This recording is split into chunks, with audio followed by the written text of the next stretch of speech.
All right, guys, we are going to dive into the Columbia University protest story that has been all the buzz recently. Joining me to discuss that is Professor Anthony Zinkus. He actually teaches at Columbia University. So welcome back, Professor Zinkus. Hey, great to be here, Sabby. How you doing? And your coverage has been amazing. So it keeps me sane. Thanks you. Thanks for your work. I appreciate it. Oh, thank you. Thank you so much. So, Professor Zinkus, I'm pretty sure you're aware you teach at Columbia University. I actually saw this from Breakthrough News. Update: a massive group of students have surrounded the Columbia University Palestine Solidarity encampment to express their support for the protesters. So we can see there's an encampment here around Columbia University. I want to get your take on this, Professor Zinkus. First and foremost, let's go back a little bit for people who may have forgotten. There was an attack on the Palestinian protesters prior to this event. I believe this was like a month or so ago. There was an attack by other students, correct? Let's start with that and then we'll work our way forward. Yeah, it was a pretty serious attack, too. There was a pro-Palestine student demonstration on Columbia's main campus. Well, there have been a bunch, but the one we're talking about was January 19th. And at that protest, a number of students said that they smelled a very, very noxious, foul odor. And some of them were sickened by it, and multiple students had to seek medical attention. A couple of them were hospitalized. And based on the description of what it was, the belief is it may have been, it hasn't been proven, something called skunk, which is a military-grade chemical weapon developed by and used by the IDF for crowd control in Gaza and the West Bank. It's serious, and if you look up skunk weapon, it can cause nausea, headaches, dizziness, in addition to a noxious odor that is designed not to easily get out of hair or clothing. Students had to throw away clothing. And again, this was serious. Some were medically treated. One of the more onerous things about skunk is that it lasts for a while, as do the symptoms. So students had symptoms for weeks, days and weeks. And the problem with this is now there were two students that were identified by multiple videos who allegedly were students at Columbia University and former IDF. So they were veterans of Israel's military who were going to school at Columbia, that they may have perpetrated this.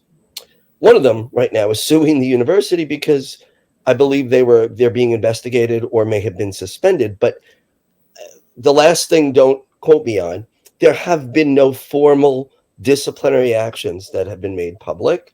The NYPD, of course, this is a chemical attack. Literally a terrorist attack. And NYPD says they're still investigating. Now, this is 3 months later. Can you imagine if the situation were reversed? If there was a pro-Israel demonstration, and there have been on campus, so you know, the pro-Palestine students and faculty are completely understanding and fine with the fact that people want to express their solidarity with Israel. We leave them alone. That's not our interest. Our interest is getting the word out to campus and to the world that there is a genocide going on, and that before this current genocide, the occupation, the apartheid state, the dehumanization of the Palestinian people has been unacceptable, and we want something done about it. It's pretty horrible. And I can tell you this, students that I've spoken to have been traumatized by that event. You know, it's one thing to be shouted out, demeaned, and called names. We understand that can happen at a demonstration. But to be attacked like this, and then to feel the university, The Intercept covered it nicely, The university's first response was to blame the students for an unauthorized protest, and which is just horrible and sad. Yeah, that's unfortunate. I remember when I first heard about that incident, and I'm like, that's scary, because they could use that at any demonstration, not just Columbia University. They could go to another demonstration in New York and also use the same chemical. So that's concerning.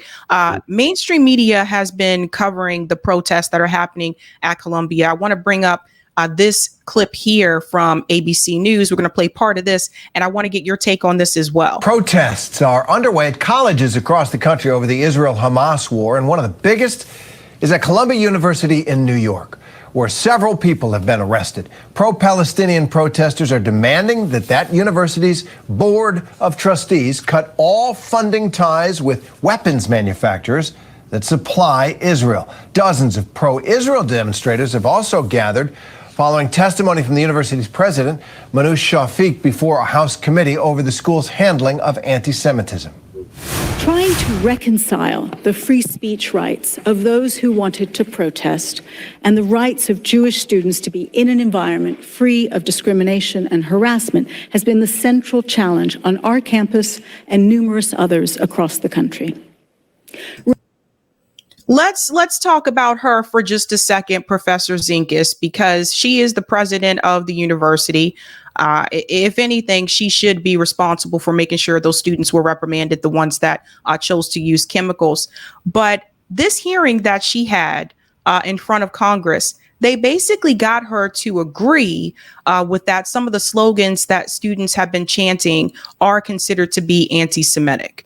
What is your take on that? Her role as president of the university, and then also the encampments that are going on at Columbia? Well, the first thing, and I know we both agree that anti-Semitism, real anti-Semitism, is vile and dehumanizing. And so, like any type of racism or bigotry or hate falls under the same category. So in a university of that size, if that ever happens, if somebody's a victim of any type of anti-Semitism or Islamophobia, it's horrible. It needs to be stopped. It needs to be dealt with. But what I'm hearing, and what we've been hearing, especially from a particular faculty member who's been very out there as far as being pro-Israel and being very anti-student protest, is that the mere existence of these demonstrations is offensive and unacceptable to some on the pro-Israel side. And they are equating on campus and sadly nationally, because I think you covered it, Congress just passed a condemnation of the phrase "from the river to the sea, Palestine will be free." I believe saying that it's anti-Semitic. Those things are not anti-Semitic, and it's as if this is where we have to start pinching ourselves to see if we're crazy or not, right?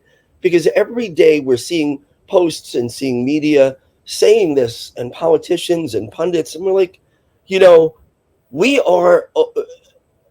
Anyone in the world, but we as Americans are free to criticize any government, including our own. And that doesn't mean we hate anybody. So calls, and I just want to be clear, calls for the liberation of Palestine, calls to end the slaughter, are in no way hatred of Jewish people. And as evidence, student voices of Jewish students, Jewish Voices for Peace on Columbia campus, along with Students for Justice in Palestine, were fully banned by the university last semester. So there are so many voices, including Jewish voices, that understand that what is happening, that what Israel has been doing and is doing in Gaza and the West Bank is not just genocide, right? It's not just land grabs. It is just probably the most inhumane thing we've witnessed, or one of the most inhumane things we've witnessed in our lifetimes. There's nothing anti-Semitic or anti-Jewish about standing up for the rights of Palestinian people. And the fact that the administration did not strongly come out and say that is disappointing in the least. Right. Right. Well, a lot of this goes back to donors. There's a lot of donors that donate to these institutions, and these presidents trying to keep the position that they have. It's just really crazy. My call to the students would be to stage a huge walkout so that you can really feel the effect here, because the students do have some power. They have power, the power of numbers. So if they were to stage a huge walkout and you don't have the students in the classroom, then the professors don't really have anyone to teach. And then this goes to the salary issue. So the thing is, the students are the customers of the university. Without the students, the university doesn't have a customer base. Without a customer base, the university cannot continue to operate. And so I think it's really interesting to me that the way that they're responding to these students as if they don't need as if they don't need them when they really do need them. And I saw like some of the protests that were happening at Columbia. It's been all over the news the past 2 days. A number of people have been there. I'll show us a couple of those clips in just a second. But I've noticed, to me, it's just like the way they're talking about the students that are part of the protests. Have some of them forgotten about the students that protested against the Vietnam War? Not only that, I mean, so Columbia is famous for that. 1968, they took over, students and faculty took over, I think, 3 buildings on main campus. When I say main campus, people have to understand Columbia University is, if not the biggest, one of the biggest real estate holders in New York City. So they have property all over Manhattan. But on the main campus, in 68, they took over buildings. And also, Columbia was instrumental in 1985 and 86 in the move for divestment from South Africa. In fact, I think they were the first university to divest from corporate. So there's precedent here with apartheid. And the apartheid system in Israel, I mean, South Africa was horrible. And what's happening in Israel, Gaza, West Bank, Palestine, is horrible as well. And I just want to give a thing about what happened with what students did do, because the university, since the protests began in the second week of October, has been kind of surreptitiously changing the rules of protest.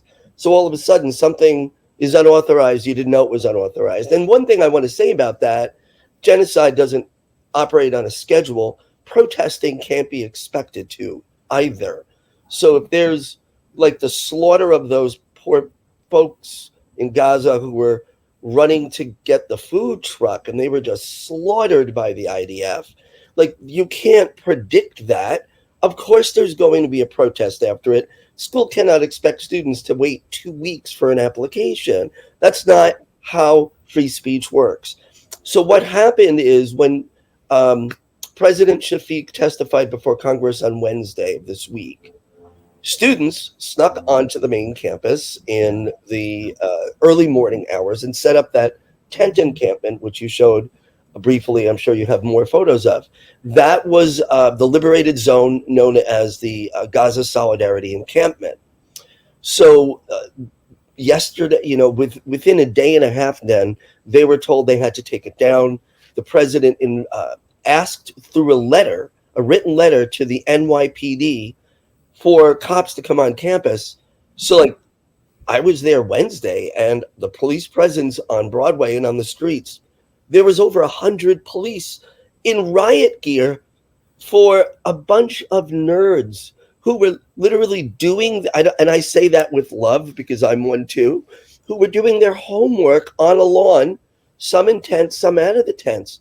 And what ended up happening was the police came, made tons of arrests, and the way they were able to make the arrests was the university, because students had a right to be on that lawn. It's a free speech zone. The university suspended all of those students and then told the police, well, now they're trespassing because they're no longer students, which is just insane. So they arrested them. Those are students from Bernard and Columbia, and Bernard is a women's college that's part of Columbia. It's across the street, and including Ilhan Omar's daughter, who was there. who's a student at Bernard. So they were all arrested. And then what happened was, and this is what I don't get. Like, I'm not trying to help the administration suppress speech, but if you do it this way, it's only going to get louder. And that's exactly what happened, because hundreds of students then flooded the campus with a wall around the encampment. And as the NYPD arrested them, all these other students jumped over a fence to another lawn without the tents. And they are there to this day. They're there right now. And it's like 5 times the number, at least, that was originally there. And now they're attracting national attention. I'm sure you'll cover that too. That's right. And I want to get into those arrests here, because they actually covered that on ABC News. So this is getting a lot of national attention here. New York City tonight, protests and arrests at Columbia University. Here are the pictures. The NYPD, some officers in riot gear descending on Columbia, arresting dozens of pro-Palestinian demonstrators. It comes after the university president was called before Congress to address accusations of anti-Semitism on campus. ABC's Stephanie Ramos tonight at Columbia. Tonight, NYPD officers descending on Columbia University, arresting dozens of pro-Palestinian protesters. I'm just standing here. Why are you doing this to me? Police, some in riot gear, moving in at the request of the university's president to clear demonstrators who set up a tent encampment, refusing to leave overnight, calling on Columbia to divest from companies with ties to Israel. The daughter of U.S. Representative Ilhan Omar saying she has been suspended from Barnard College for protesting at Columbia. Late today, demonstrators shutting down streets around the school. What brought you out here? I was showing solidarity with the Palestinian community and with Columbia, and I think it's horrific what the Israeli army is doing to civilian populations in Gaza. It comes just 24 hours after the president of Columbia was grilled on Capitol Hill over her handling of anti-Semitism on campus. You don't think there's evidence of anti-Semitism among professors on your faculty? We have seen some cases, and there have been consequences. Dr. Manoush Shafiq is facing calls for her resignation. Many Jewish students say they are subjected to a hostile environment since the start of the war in Gaza. Thank you to the NYPD for dismantling the encampment. Since the October 7th attack in Israel, anti-Semitic incidents have tripled on college campuses, up 140% nationwide. Let's pause here for a second. Professor Zinkis, number one, the anti-Semitic incidents on campus. Have you seen any evidence of that? And then also, have you seen that the environment at Columbia University, would you describe it as hostile? Think you have to unmute. Just, you think I'd figure this out years into this, but I haven't seen any anti-Semitism, and that does not mean it doesn't exist. And if it happens and when it happens, it's horrible, and it needs to be dealt with firmly. But what I have been reading is that people are equating hearing these chants with anti-Semitism. So when students chant globalize the intifada means resistance. And when they chant that, someone can say, well, that's anti-Semitic. It is not. It is not anti-Jewish. It's about the liberation of a people. It's like saying Black Lives Matter is anti-white. No, it's anti-white supremacy, Well, I just want to add too, Palestinians are Semites. Right. It's a stupid word, Right? Yeah, it's hilarious to me when they use that phrase and they make it seem like it's only Jewish people that are Semites. That is not true. And anyone can look up this definition of the word for themselves. But there were a couple of people that actually joined the students in solidarity. Susan Sarandon was one of the speakers that showed up, or actually to support the students. She's shown up to multiple things, but I want you guys to hear what she said here. That it is very important to have their voices heard. And that is their right in a democracy. Especially in a place of education. And supposedly higher thought. To be attacked. With racism. and intolerance is not acceptable. There are many, many people who stand with you. You must know that you inspire so many people. People who are afraid. People who are old and afraid. Are looking to you. And your voices. And your organization. And your tenacity. And your kindness. To make a difference in this situation. You give me hope. To me and so many people. And in the end, the truth will win. It's important at this point. Okay, that was Susan Sarandon, but she wasn't alone. Norm Finkelstein also showed up. I believe Chris Malls also attended as well. There was something Norm Finkelstein said here that I thought was really interesting. I just want to play this clip really quick as well. Now, the Israeli Defense Forces, it is a genocidal army. Why are you allowed to have public support for a genocide, at this moment, a genocidal state and a genocidal army? Okay, the language doesn't seem as provocative. We support the idea. But the content is 10,000 times more offensive and outrageous to any, so to speak, civilized mind and civilized heart than the "from the river to the sea" slogan. And the only reason there is an argument about that slogan, even though, as I said, I disagree with it, but that's a separate matter, whether I agree or disagree with it. The only reason there's an argument about that slogan is because we have legitimized this notion that hurt feelings are grounds for stifling speech. And that, to me, is totally unacceptable. Yeah, so there was Norm Finkelstein there as well. Professor Zinkas, how long do you think that this will continue, that students continue to protest? I know they arrested over 100 students from what I understand. Yeah, and just so people know, when students are arrested, they were also suspended. They've lost their campus, off-campus housing. They've lost their meal cards. So if people think all students at schools like Columbia are privileged and wealthy, it's not true, right? So many of them are on scholarships, and they, to lose housing, to be told you have 24 hours to vacate housing, you no longer have a meal card. These students you have unnecessarily put them in a traumatic crisis that's completely unnecessary. And if you look at these students, they were sitting on the lawn, listening. They were doing teach-ins.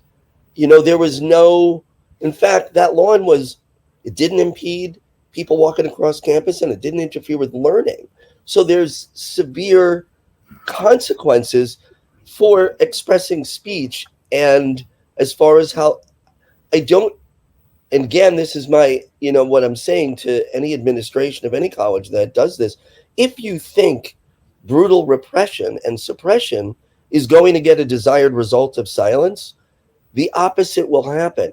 The students are saying they have no intention of leaving. So what about dialogue? The students, as well as faculty, not all faculty. And by the way, I will tell you this, there are faculty members who don't agree with me or the students on Israel and Gaza, but who also don't believe the response of the administration of Columbia has been reasonable. It's a university. People need to be able to speak And there needs to be dialogue. The university's response to this encampment should be dialogue. That's what they did with the students who were Jewish and pro-Israel, who felt that they were being wronged on campus. They spoke with them. So let there be dialogue. Students are demanding divestment. These companies that are funding Israel's economy is not great. I think people know that. Mm-hmm. And they're depending on the weapons and the aid from the United States, from Germany, from other countries, but also investment from these companies. When you do boycotts, they work. And the point is to get policy change, to get transformative change. One thing I was going to add as well, I think that's really important is that, I worked in the university system for over 10 years. And part of the reason why I no longer work in the university system is because, again, like you think this is a place that you're going to, attend and it's going to be this beacon of free speech. And, this is where you're going to like find yourself, et cetera. But a lot of these universities are very conservative when it comes to the business side of things. It's not just Columbia University. A lot of the universities are also, in bed with those weapon contractors. And I think a lot of people may not be aware of that until you start looking at the funding. A lot of these universities also take donations from the billionaire class who also support the state of Israel. When this started with Harvard University, I warned people it wasn't just going to end with Harvard. I warned people that this was going to also spread to other universities. And that was also my biggest fear, because at the end of the day, the president of these universities, they're going to try to do whatever they can to keep their job and maintain the status that they have within their social circle. And when you're the president of a school like Columbia University, Harvard University, Stanford, these people are in certain social circles that we are not a part of. That's just the reality of the situation. So they put the pressure on the presidents. And remember who started all this. This all started with Bill Ackman putting that pressure on Claudine Gay at Harvard University. And now you see Congress putting pressure on the president of Columbia University. I mean, when does it end? Private universities are corporations first. People like myself, other dedicated faculty, are there because they believe in learning and education and praxis, and especially those who are adjuncts and part-time. We don't get paid what full professors make, but we're there because we believe in it strongly and we love it. That is not what the board of trustees of any private university or of many private universities centers as most important.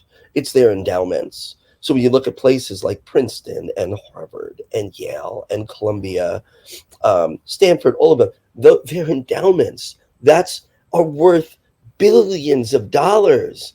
And so we go about our world, we teach, the students come and they learn and they're involved in what's going on. That is one small part of what corporate universities do. And I just think so, and of course, what companies are going to want to put their tentacles in there? Big pharma, right? And they do. So that's where a lot of research comes. Weapons industry. And it's just those, who's going to be the chair of the special chair set up by Monsanto, or, well, they're not called that, they're Bayer now. Right. So that's where, and so research dollars get channeled by these massive corporations, so they control research, they control thought, and it's insidious, and it's a real shame. You're right. Well, Professor Zinkas, thank you so much for your time. Good luck. I know it's a doozy. I know how higher ed can be, but hopefully the students do prevail, because we cannot have this continue where these presidents are threatened by Congress, and then they just, instead of protecting the students or the students that are protesting, they protect themselves. Can I say one final thing, and thank you for having me on about this? I think people are underestimating. I think the administration and the donors are going to underestimate what breaking up that encampment this week, what the ripple effects are. I think that I'm already seeing other schools start to imitate it and put up tents. University of North Carolina, I think I saw something on Twitter about. I believe this will be one of those seminal events that echoes through the Palestinian liberation movement globally. And I think it's going to have profound effect. So I just want to say I have a profound respect and gratitude to the students who are sacrificing so much, and they're just incredible. So thank you. All right. Thank you so much, Professor Zinkus. Take care. Thank you. Bye. Bye-bye. All right, guys. That was Professor Anthony Zinkus. Very informative there. I warned you guys about this. Like when it started with Harvard University, I warned you that this was only going to spread to other universities. Other university presidents were going to be threatened as well, and not just in reference to their job, but if you're fired as the president of a university, unless you still have a actual professor position at that university, that's not easy to really come back from. And a lot of these deans and presidents of the universities, they all run in the same circle. So they have conferences that they attend. So they may know presidents of colleges in California. If you live in Massachusetts, like all these people run together. So if one president gets fired from such and such university, it's kind of known around the community. So that's the thing I will tell you about higher ed. It is a tight-knit community in the sense that all of these people are aware of each other, right? But I hope the students really do hold strong. Like I said before, I think they could do a massive walkout, and that can really, make their voices heard even more. What was really interesting, though, was that even Ilhan Omar's daughter was also arrested and suspended. So that's interesting. So apparently having a congressman as your parents doesn't always work out for you in your favor.